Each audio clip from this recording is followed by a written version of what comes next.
After 6 weeks of seeing only darkness, 5 miners behold a sight they thought they'd never see again: their wives and families. They can barely describe to them the hell they have been through.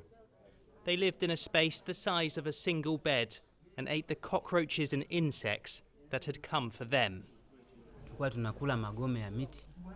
We survived on whatever we could. We ate rotten wood because it's easy to chew on, and the tree roots, and the bugs that came to eat us. It was so hard. We had no choice. We started eating our own clothes, imagining that they had been dipped in sauce. We were so emotional and stressed. We kept thinking of everything back home, including our families. You'd wake up and find the person next to you crying and breaking down. Then I would also find myself crying. It was very hard. The original team of 6 were sent down this shaft to retrieve a colleague's body, but while inside, the mine collapsed on them. And this is where it all happened. It's a huge mine that goes down more than 100 metres, but it suddenly turned into a dust cloud with 30 metres of rock and gravel falling in on itself.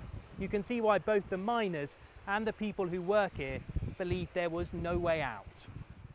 One of the 6 died, and the other 5 had to remain next to his body. The long days took their toll. This is Chacha Wambura before he descended, and this is him now. He was gone for so long that his friends held his funeral. I was heartbroken. I didn't think I'd have the will to carry on mining. We took a rock from the site and held a funeral service with the church. Then we went home and gave away their belongings to their relatives. But long after the search for the missing men was called off, another miner heard their voices.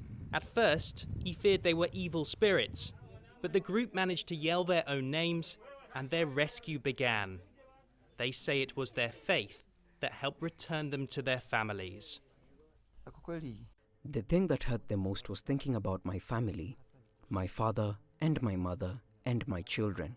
But faith gave me the strength.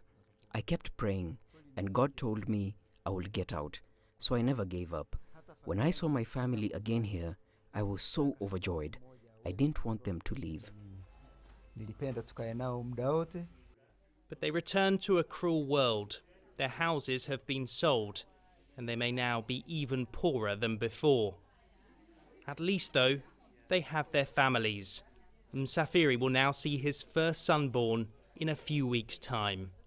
His wife simply says, "I am so happy. I thank God for giving us this." So though the men are starved to the bone, scarred and weak, they are still alive.